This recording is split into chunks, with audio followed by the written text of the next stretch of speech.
Nagsagawa ng pagtitipon ng ilang grupo kasunod ng paggunita ng World Day Against Human Trafficking in Person sa Negros Occidental at Bacolod City.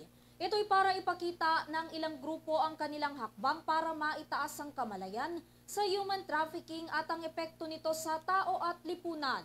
Si Kay Perez magbabalita. Pagsugpo sa human trafficking, nilahukan ng mga advocates mula sa iba't ibang sektor sa Negros Occidental at Bacolod City. Ginanap ang advocacy walk ng Blue Heart Campaign sa Provincial Capital Lagun at Bacolod City Government Center or BCGC. Kasabay ng advocacy walk ay sinundan ito ng Blue Heart Formation o ang hakbang para maitaas ang kamalayan sa human trafficking at ang epekto nito sa tao at lipunan.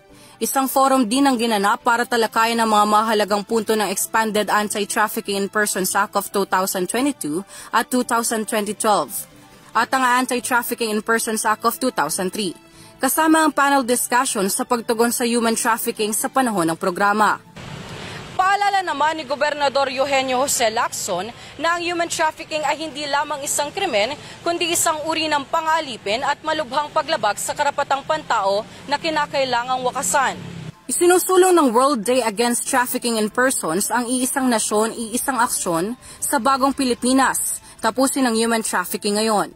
Samantala, ang idinaos na campaign ng Blue Heart na may temang abutin ng bawat biktima ng trafficking, walang iwan sa likod, upang ipahiwatig ang Global Awareness Raising Initiative para labanan at mamulat ang iba't ibang sektor ng gobyerno.